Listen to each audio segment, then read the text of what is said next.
લાંબો થાય એને પૂકી મારજો.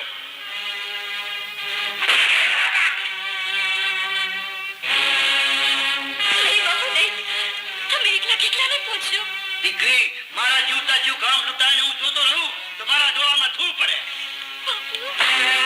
મંગલ તું? હા મંગલ. તેજી ભવનાથના મેળે તે રાજના માણાઓને ખબર કરીને મને જેલમાં પુરાવ્યો હતો. આજે હું એનો બદલો લેવા આવ્યો છું. મારા ફોટલ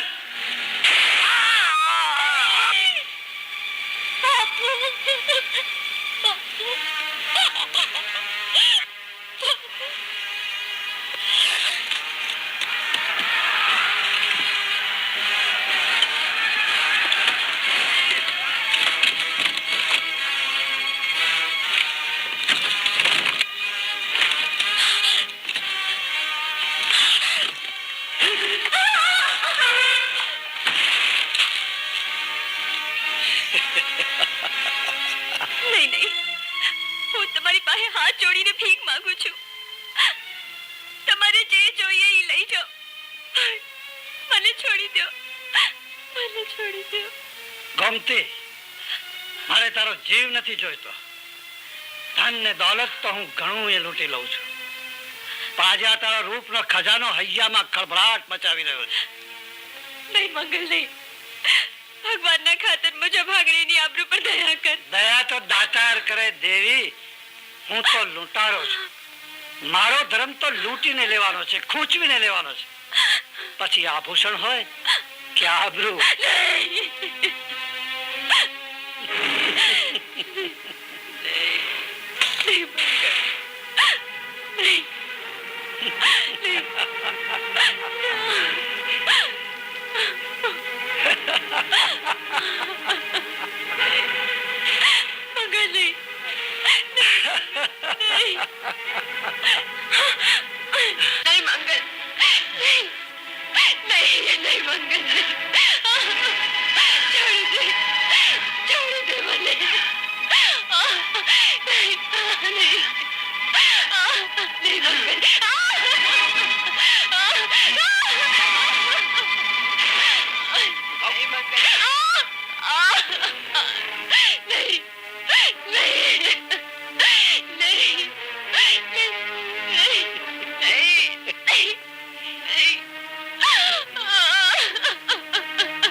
કૃષ્ણાય નમઃ. ભગત, ભગત, સૌ તો ગયા. સૌથી વહેલા આવનાર ને સૌથી મોડા જાનાર ભગત, શું વિચાર કરી રહ્યા છો? વિચાર? વિચાર તો મારા વાલા સિવાય બીજા કોનો હોય મહાત્માજી. પરંતુ આજની આ રાત અને આ ભજનનો આનંદ કંઈક અંતરમાં અજંપો જગાડી રહ્યો છે. અંતરમાં જ્યારે અજંપો ઉઠે ત્યારે આવનાર આંધીના એંધાણ ગણાય ભગત. આંધી તો આવીને વૈગી જેદી માને પેટ જન્મ્યો તે દી. મારા માને બાપ બેવ મને એકલો મૂકીને મુરલીધર પાસે વયા ગયા અને અનાથ થઈને એકલો ભટકતા ભટકતા ભક્તિનો રંગ લાગ્યો. અરે ભક્તિનો રંગ તો કોક ભાગ્યશાળીને લાગે. માયલો અજંપો મૂકીને મુરલીધરનું નામ લ્યો, મનની બધી વિટંબણા મટી જશે. વિટંબણા? વિટંબણા તો મારા વાલાએ માલ મિલકત આપીને ક્યારની ટાળી દીધી છે. પરંતુ આઠે પોર શામળાજીની સેવા કરતા તમને જોઈને આશીર્વાદ માંગવાનું મન થાય છે મહારાજ, કે મને ભેખ આપો કે સદાય મુરલીધરને શરણે રહું. ભક્તિનો ભેગ તો સંસારમાં રહીને ભોગવી શકાય, એમાં સાધુ થવાની કોઈ જરૂર નથી. પરોપકાર કરીને પુણ્ય મેળવો, પરમેશ્વર હાજરા હજુર છે. ભગત, રાત ઘણી વીતી ગઈ છે, હવે ઘેર જાઓ. જય મુરલીધર. જય મુરલીધર. ધન્ય છે ભગત.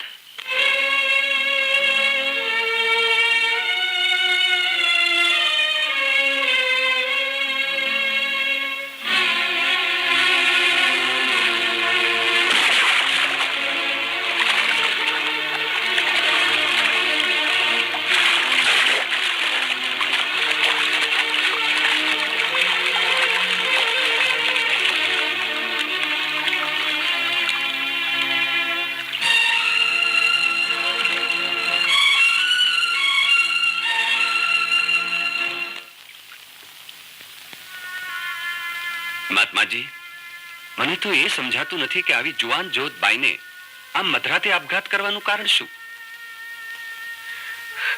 નહીં, મને શા માટે બચાવી? મને મરવા દો. રડ નહીં બેટા, રડ નહીં, શાંત થા. જાદવરાયે જીવન જીવવા માટે આપ્યું છે. એના મૂળ એટલા સસ્તા નથી કે આમ આપઘાત કરીને એનો અંત અણાય. અંત તો ક્યાંનો આવી ગયો બાપજી. ભાતરી માટેનો અવતાર આખાની મૂડી એની આબરૂ ગણાય, અને જો એ મૂડી લૂંટાઈ જાય તો પછી કાળું મને કેમ જીવાય બાપજી, કેમ જીવાય? એ બધો વિધિનો ખેલ સમજીને ભૂલી જા દીકરી. ભૂલી જાઓ, કેમ ભૂલી જાઓ બાપજી? હવે તો આ જખમ જીવતા રાખવાની પીડા દેતો રે, એના કરતા જીવતારનો જ અંત આવી જાય પછી પીડા તો ન રે. ના દીકરા, પીડા પર પાટા બંધાશે દીકરી. પણ આ પીડા તો એટલી વસમી છે કે એના ઉપર કોઈ ઓછે કામ ન લાગે બાપજી. અને એકવાર મારું કલંક જાણ્યા પછી કોણ ઝાલશે મારો હાથ? દીકરી, ભગવાને સંસારમાં સૌનો માર્ગ નક્કી કરેલો જ હોય છે. માણસુ, જી મહારાજ. ઘડીવાર પહેલા તું ભેખના આશીર્વાદ માંગતો હતો ને, એ ભેખથી એ ભારી ઘડી આવી પોગી છે. સુખિયાના સથવારા તો સંસારમાં સૌ કોઈ કરે, પણ દુખિયાના દુઃખ જાણી અને ગળે લગાડે તો ગોવિંદ એની સાથે જ રહે. મહાત્માજી, તમારી વાતનો મર્મ હું સમજો નહીં. ભગત, ભલી ઘડી ભૂદર ક્યારેક જ ઘડે છે. વાલા પર વિશ્વાસ રાખી આબરાનો હાથ ચાલી લે, હરિવર તારી સાથે જ હશે. ભલે મહારાજ, તમારી આજ્ઞા કેમ કરીને અવગણું? શામળાજીની સાક્ષીએ હું એનો હાથ ચાલીશ. હાથ ચાલતા પહેલા વિચાર કરજો કે ગોમતીના દેહની આશા રાખશો તો તમારો ભાવ બગડશે ભગત. હું એક જીવમાં બે ભાવ જીવી નહીં શકું ભગત. ભગત કહો છો અને એટલો ભેદ નથી જાણતા કે ભગતને મન તો ભગવાનની ભક્તિ સિવાય કોઈનો મોહ નથી હોતો. ભાઈ, વિશ્વાસ રાખજે કે ભૂલે ચૂકે પણ જો આ હાથ તારા અંગને અડી જશે તો આ હાથને અગ્નિમાં હોમી દઈશ. ધન્ય છે ભગત, ધન્ય છે તમને. માની જા દીકરી, ભગતના સથવારે તું સુખી થઈશ. સુખી થાવ દીકરી. તારા જેવી અબળાને દુભાવનારને મારો શામળો સજા કરશે.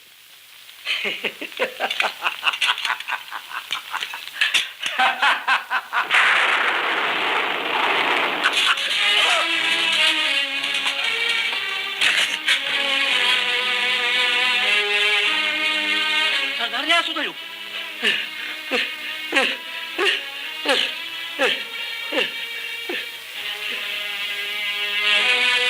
બોલતા કેમ નથી?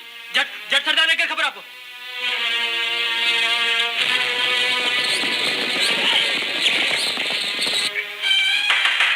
દાદાબા, દાદાબા, દાદાબા.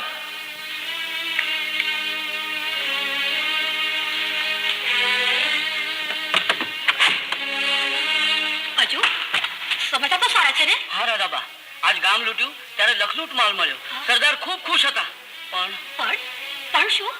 સરદાર માલની વહેંચણી કરતા હતા ત્યાં એકાએક વીજળીનો કડાકો થયો. સરદારના હાથ રૂજવા લાગ્યા અને અવાજ એકાએક ચાલ્યો ગયો. હે ભગવાન!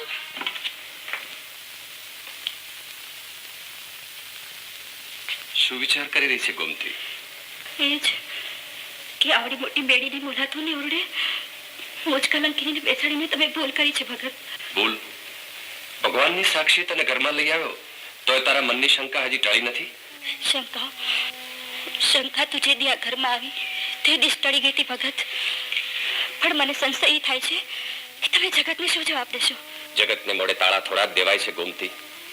એને તો અવગુણ ગાવાની ટેવ પડી ગઈ છે. બાકી હું તો મારા મુરલીધર પાસે બસ એટલું જ માંગુ છું કે આપણી જીવન નૈયા સુખેથી પાર ઉતારે. ભગત, તમારા એક એક વેળે મારી વેદના વધતી જાય છે. હું અભાગણી છું.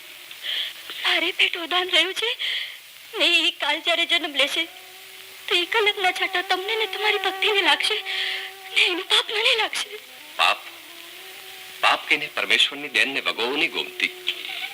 બાળક તો ભગવાનનું રૂપ હોય છે. તારી કુખે જન્મનાર ફૂલનો પિતા બની હું એને સંસ્કાર સિંચીશ. હા ગોમતી, ધીરજ ધરો. કાળના પેટાળમાં સગળું સંગ્રહાઈ જશે અને ભૂતકાળને ભૂલી જગત તમારી પૂજા કરશે.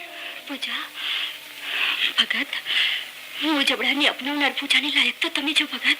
દળી, પાપની કમાણીથી કોઈના પેટ ભરાયા નથી. મેં તમને કેટલી વાર સમજાવ્યા હતા કે આ ધંધો છોડી દો, પણ તમે ન માન્યા. અને અંતે જે હાથે પાપ કર્યા હતા એ જ હાથ હરીએ નક્કામાં કરી નાખ્યા. જે જીભેથી ઝેર વરસાવ્યું હતું એ જીભને જકડી લીધી.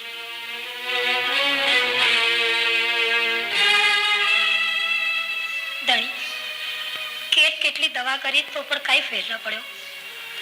હવે તો એક જ ઉપાય બાકી છે, કોઈ સાધુ સંતના આશીર્વાદ. શાસ્ત્રમાં કહ્યું છે કે છેલ્લો ઉપાય સંતનું ચરણ છે.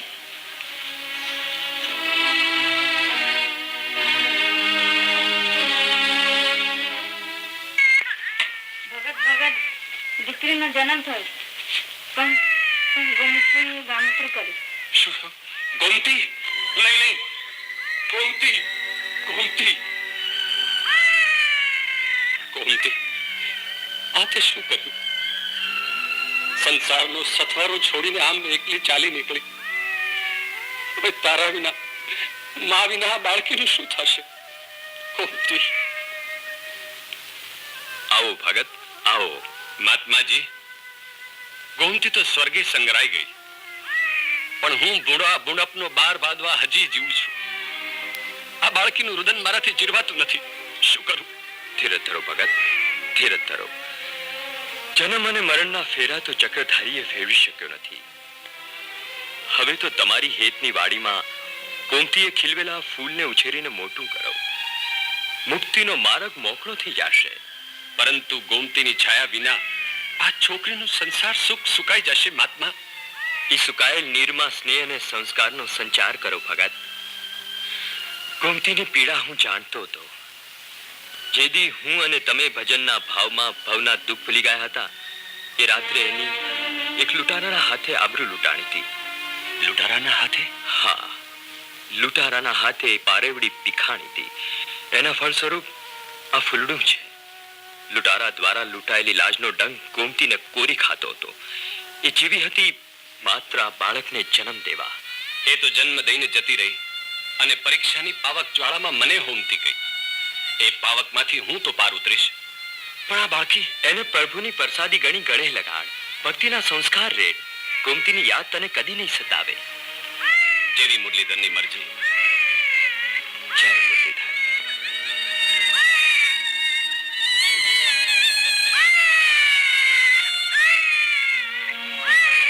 ચાલો ધણી, આ મહાત્માએ અનેક રોગીઓના રોગ મટાડી ચમત્કાર સર્જ્યા છે. મને વિશ્વાસ છે જરૂર તમે સારા થઈ જશો. તરણીધર, દુઃખો દેવાનો તારો ધર્મ નથી, તોય તે આ ભગતને ભોળવીને છેતર્યો. ગોમતીને ગયે આજ 5 વર્ષના વાણા વાયા, તોય હજી એના ભણકારા કાનમાં સંભળાય છે. પ્રભુ એના આત્માને શાંતિ આપજે. શામળા